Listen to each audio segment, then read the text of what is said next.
Hello friends, मैं विकास तिवारी आपके पसंदीदा चैनल एजुकेशन हब टी पर एक बार फिर आप लोगों के समक्ष प्रस्तुत हूं। और फ्रेंड्स, मैं आज से स्टार्ट कर रहा हूं डेली फ्री नॉलेज बूस्टर, जिसमें आप लोगों को किसी एक टॉपिक पर जो भी करंट में चल रहा होगा उससे रिलेटेड जो है जानकारी हम आपको उपलब्ध कराएंगे। तो आज का टॉपिक जो है वो है ईरान पर यूएन हथियार प्रतिबंध। यदि ये वीडियो आपको अच्छा लगता है तो कमेंट बॉक्स में कमेंट करके हमें बताएं, ताकि हमें पता चले कि आपको मेरी ये सीरीज़ पसंद आ रही है या नहीं। तो चलिए शुरू करते हैं आज की ये वीडियो। फ्रेंड्स, यहाँ पे देखिए चर्चा में ये क्यों है, ईरान पर जो हथियार प्रतिबंध लगाया है यूएन ने, वो चर्चा में क्यों है। एक्चुअली हाल ही में खाड़ी सहयोग परिषद, गल्फ कॉरपोरेशन काउंसिल जीसीसी द्वारा संयुक्त राष्ट्र सुरक्षा परिषद को एक पत्र भेजकर ईरान पर लगाए गए हथियार प्रतिबंध अवधि का आगे विस्तार करने का समर्थन किया गया है, जिसकी वजह से ही ये जो है आजकल चर्चा में है। इसके कुछ प्रमुख बिंदु हैं, उन प्रमुख बिंदुओं को हम एक एक करके देखेंगे। तो शुरू करते हैं आज। पहला बिंदु हम यहाँ पे देखते हैं, संयुक्त अरब अमीरात, बहरीन, सऊदी अरब, ओमान, कतर, कुवैत जीसीसी के सदस्य हैं। ठीक है, जो जीसीसी है उसके सदस्य देश जो हैं उसमें शामिल हैं आपके यूएई, बहरीन, सऊदी अरब, ओमान और कतर। ठीक है, वर्ष 2015 में एक बहुपक्षीय ईरान परमाणु समझौता हुआ था। ठीक है, जिसे संयुक्त व्यापक कार्यवाही योजना JCPOA के रूप में जाना जाता है। उसी बहुपक्षीय ईरान परमाणु समझौते के माध्यम से जहाँ तक एक तरफ ईरान के परमाणु कार्यक्रम पर आवश्यक सीमाएं निर्धारित की गई थीं, वहीं दूसरी तरफ हथियार प्रतिबंध में राहत भी प्रदान की गई थी। ठीक है, UNSC संकल्प जो है उसमें 2231 के तहत ईरान पर लगाए गए प्रतिबंधों की सीमा 18 अक्टूबर 2020 को समाप्त हो रही है,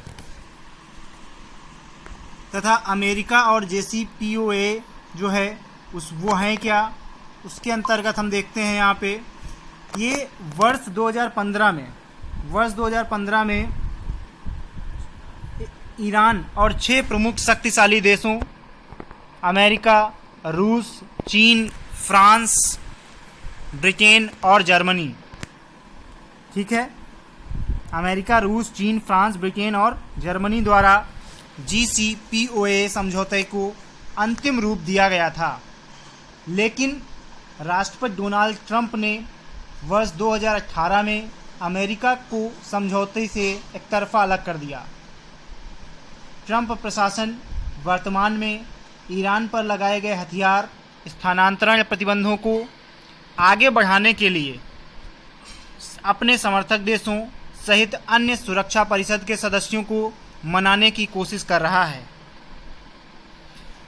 शस्त्र स्थानांतरण प्रतिबंध के जो प्रावधान हैं वो कौन कौन से हैं, इसको हम देखते हैं यहाँ पे। UNSC संकल्प 1747 24 मार्च 2007 का यह संकल्प संयुक्त राष्ट्र संघ के सभी सदस्यों पर ईरान को सभी प्रकार के हथियारों के हस्तांतरण पर प्रतिबंध लगाता है। फिर है UNSC संकल्प 1929 जो कि 9 जून 2010 का है। यह संकल्प ईरान को युद्ध के लिए हथियारों की आपूर्ति पर प्रतिबंध लगाता है। साथ ही UNSC संकल्प 2231 में क्या कहा गया है देखते हैं। यह संकल्प संयुक्त व्यापक कार्यवाही योजना JCPOA को क्रियान्वित करने की दिशा में लाया गया था, ताकि ईरान पर लगाए गए हथियार प्रतिबंधों में राहत प्रदान करता है। 17 जुलाई 2015 का यह संकल्प 18 अक्टूबर 2020 तक ईरान को हथियारों के हस्तांतरण पर प्रतिबंध लगाने का प्रावधान करता है। प्रतिबंधित हथियारों को अनुलग्नक सूची बी में शामिल किया गया, जिसमें फाइटर जेट, टैंक और युद्धपोत आदि शामिल हैं। अनुलग्नक सूची में उन उपकरणों की आपूर्ति पर भी 18 अक्टूबर 2023 तक प्रतिबंध लगाया गया है, जिनका उपयोग ईरान परमाणु हथियार बनाने वाली बैलिस्टिक मिसाइलों को विकसित करने के लिए कर सकता है। साथ ही जीसीसी देशों ने ईरान पर लेबनान और सीरिया में हिजबुल्लाह, इराक में शिया मिलिशिया और बहरीन, कुवैत और सऊदी अरब के आतंकवादी समूहों को हथियार प्रदान करने का आरोप लगाया है। जीसीसी देशों द्वारा यूएनएससी को लिखे पत्र में ईरान द्वारा यूक्रेन के यात्री विमान को मार गिराने और नौसैनिकों ने एक अभ्यास के दौरान 19 नाविकों को मिसाइल हमले में मार गिराने, सऊदी अरब के तेल उद्योग पर हमले जैसी घटनाएं भी उल्लिखित की हैं। इस्लामिक क्रांति के बाद से ईरान पर राज्य और गैर राज्य अभिकर्ताओं को हथियारों और सैन्य उपकरणों की एक विस्तृत श्रृंखला को स्थानांतरित करने का आरोप है, जिसमें अनेक आतंकवादी संगठन भी शामिल हैं। ये तो अन्य कई संस्थाएं जो हैं उनका आरोप लगाया गया है ईरान पे। अब इसमें जो है ईरान क्या कह रहा है, ईरान का क्या पक्ष है, उस पे देखते हैं ज़रा। ईरान का पक्ष क्या है? ईरान ने जीसीसी के इस कदम की निंदा करते हुए इसे गैर जिम्मेदाराना करार दिया है, जो अमेरिकी हितों की सेवा करता है। ईरान ने जीसीसी देशों की ये कहते हुए आलोचना की है कि ये देश स्वयं दुनिया में सबसे बड़े हथियारों के आयातक देशों में शामिल हैं। साथ ही जीसीसी देशों के आपसी संबंध जो हैं वो कैसे हैं? यद्यपि जीसीसी ने यूएनएससी को लिखे पत्र में एकीकृत बयान की पेशकश की है, परंतु ये सभी समूह भी आंतरिक संघर्ष से प्रभावित हैं। वर्ष 2017 में कतर संकट के दौरान बहरीन, मिस्र, सऊदी अरब, अमीरात ने कतर के साथ राजनयिक संबंध समाप्त कर दिए थे। इन देशों ने कतर में के सुन्नी इस्लामिक राजनीतिक समूह पर मुस्लिम ब्रदरहुड और ईरान को सहायता देकर आतंकवाद का समर्थन, वित्त पोषण करने का आरोप लगाया था। ओमान के ईरान के साथ भी करीबी संबंध हैं।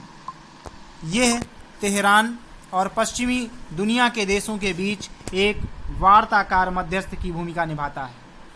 बहरीन, सऊदी अरब और यूएई ईरान पर क्षेत्र में शिया आबादी के बीच असंतोष फैलाने का आरोप लगाते हैं।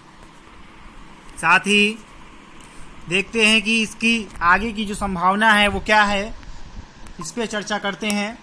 ईरान पर प्रतिबंध को बढ़ाने के लिए संयुक्त राष्ट्र सुरक्षा परिषद के सभी स्थायी सदस्यों की सहमति आवश्यक है।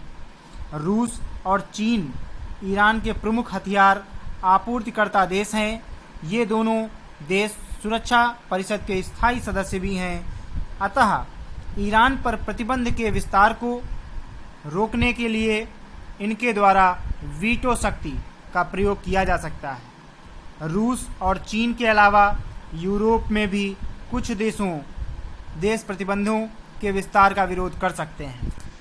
ठीक है, तो ये बात रही कि ईरान पे जो है यूएन ने क्यों प्रतिबंध लगाया है, जीसीसी में कौन से देश सदस्य शामिल हैं। ठीक है, JCPOA क्या है, P5+1 क्या है, इस पर चर्चा की गई है इस वीडियो में। यदि ये वीडियो आपको पसंद आता है तो हमारे चैनल को लाइक करें, सब्सक्राइब करें और शेयर करना ना भूलें। थैंक यू, धन्यवाद। जय हिंद, जय भारत।